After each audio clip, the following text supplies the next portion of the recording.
Hi friends, welcome to our channel. இன்னைக்கு நாம பார்க்க போற ஸ்டோரி என்னன்னா, முதியோர் இல்லத்தில் விடப்பட்ட ஒரு தாயின் கண்ணீர். ஒரு ஊரில் யோசுவா என்ற வாலிபன் இருந்தான். அவன் சிறு வயதில் இருக்கும் போதே அவனது அப்பா இறந்து விட்டார். அவனது தாயார் யோசுவாவை மிகவும் கஷ்டப்பட்டு வளர்த்து வந்தார். அவனது தாயார் ஒவ்வொரு வீடாக சென்று பாத்திரம் தேய்க்கும் வேலை செய்து வந்தார். அந்த பணத்தில் அவர் யோசுவாவை நன்றாக படிக்க வைத்தார். அவன் கல்லூரி படிப்பை முடித்தவுடன் ஒரு பெரிய கம்பெனியில் வேலை கிடைத்தது. வேலைக்காக சென்னை சென்றான் யோசுவா. சிறிது மாதங்கள் அவன் தாயாருக்கு பணம் அனுப்பினான். அவன் சென்னையில் நண்பர்களுடன் சேர்ந்து வாழ்க்கையில் ஜாலியாக இருந்து வந்தான். நண்பர்கள் வட்டாரம் பெருக பெருக தன் தாயாருடன் பேசுவதை தவிர்த்து வந்தான். அதன் பிறகு அவன் பணம் அனுப்புவதை நிறுத்தினான். போனில் பேசுவதையும் தவிர்த்து வந்தான். இப்படிப்பட்ட காலத்தில் யோசுவாவின் தாயார் அவனை பார்க்க சென்னை வந்தாள். அவன் வேலை பார்க்கும் கம்பெனிக்கு வந்தான். தாயாரை பார்த்த யோசுவா அதிர்ச்சி அடைந்தான். அவன் வேகமாக தாயாரிடம் வந்து, ஏன் இங்கு வந்தீர்கள், யாரை கேட்டு வந்தீர்கள் என்று கோபமாக பேசினான். அதற்கு அவனது தாயார், மகனே, நீ என்னுடன் பேசிய பல மாதங்கள் ஆகிறது. அதான் என் மகன் நீ சுகமாக இருக்கிறாயா என்று பார்க்க வந்தேன் என்றான்.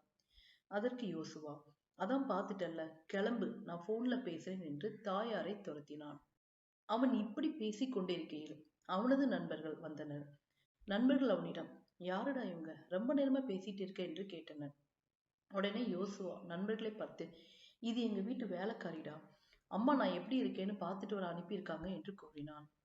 இந்த வார்த்தைகளை கேட்டதும் யோசுவாவின் தாயார் மனமுடைந்தார். தன்னை தன் மகன் எந்த நிலையில் வைத்திருக்கிறான் என்பதை புரிந்து கொண்டு அந்த இடத்தை விட்டு வேகமாக கிளம்பினார்.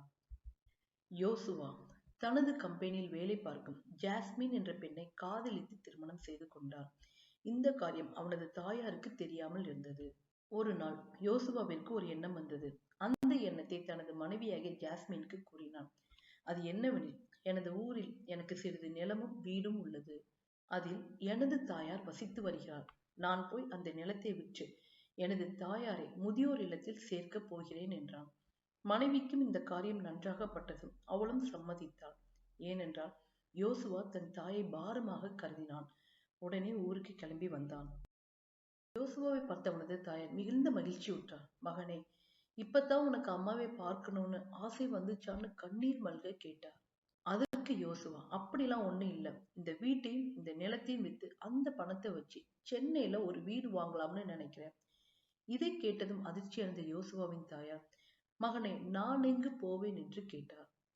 அதற்கு யோசுவா, உன்னை நம்ம ஊரில் உள்ள குழந்தைகள் மற்றும் முதியோர் காப்பகம் இருக்குதுல்ல, அதுல விட்டுட்டு போறேன். நீ சீக்கிரமா கிளம்பு, எனக்கு நிறைய வேலைகள் இருக்கு. என் மனைவி ஊரில் தனியாக விட்டுட்டு வந்திருக்கேன் என்று கூறினான். இந்த வார்த்தைகளை கேட்ட யோசுவாவின் தாயார் மிகவும் மனமுடைந்தார். அவர் அவனை நோக்கி, மகனே, நீ கல்யாணம் பண்ணி கொண்டாயா, என்னிடம் ஏன் கூறவில்லை என்று கேட்டார். அதற்கு யோசுவா, நீ வந்து என்ன கிழிக்க போற, நான் என் கம்பெனியில பெரிய பதவியில இருக்கேன். உன்னை என் தாயின் சொல்லவே அசிங்கமா இருக்கு என்று கூறினான். நான் கஷ்டப்பட்டு படிக்க வைக்க போய்தான் நீ இவ்வளவு பெரிய பதவியில் இருக்கிறாய் என்றான். இதையெல்லாம் காதில் வாங்காத யோசுவா, நீ சும்மா டைம் வேஸ்ட் பண்ணிட்டு இருக்காத, நான் முதியோர் இல்லத்துல பேசிட்டேன், கிளம்பு என்று கூறி அவசரப்படுத்தினான். யோசுவாவும் அவனது தாயாரும் முதியோர் காப்பகத்திற்கு வந்தனர்.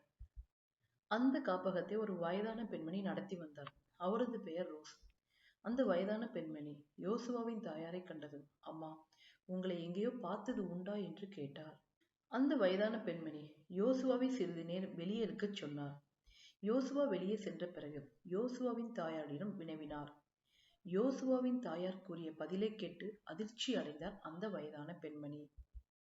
அவரை சிறிது நேரம் காப்பகத்திற்கு உள்ளே இருக்க சொல்லிவிட்டு யோசுவாவை அழைத்தார். உள்ளே வந்த யோசுவா, என்ன, என் அம்மா ஏதாவது கதை விட்டாளா, அந்த கிழவிக்கு வேற வேலையே இல்லை என்று கூறினான்.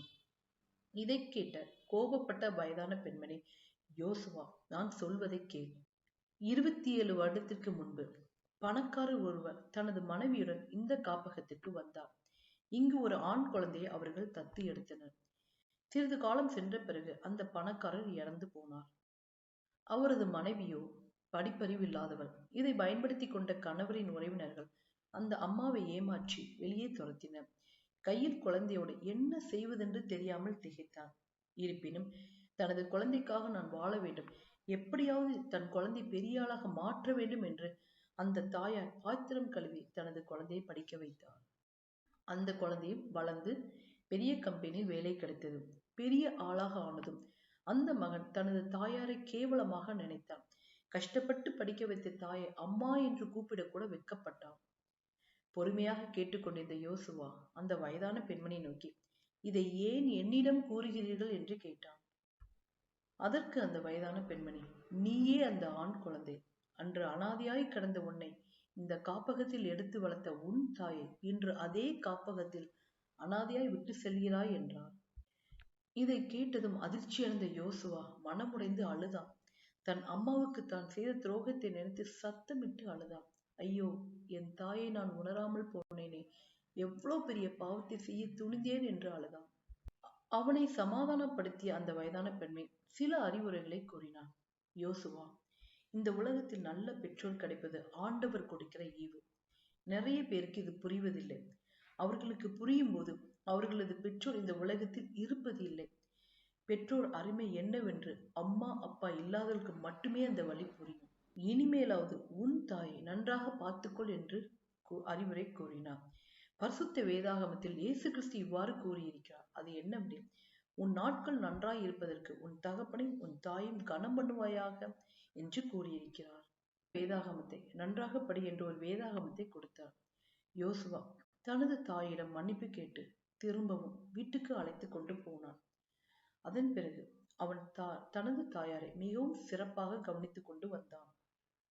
ஃப்ரெண்ட்ஸ், இந்த கதை கண்டிப்பா உங்களுக்கு பிடிச்சிருக்குன்னு நினைக்கிறேன். இன்னைக்கு நிறைய பேரண்ட்ஸ் முதியோர் இல்லத்துல விடுறத நம்ம பார்க்குறோம். பிள்ளைகளுக்கு கண்டிப்பா அந்த அறிவு வேணும். ஏன்னா சொல்லி வளங்க பேரண்ட்ஸ் படுற கஷ்டம் என்ன அப்படிங்கிறது பிள்ளைகளுக்கு கண்டிப்பா தெரியணும்.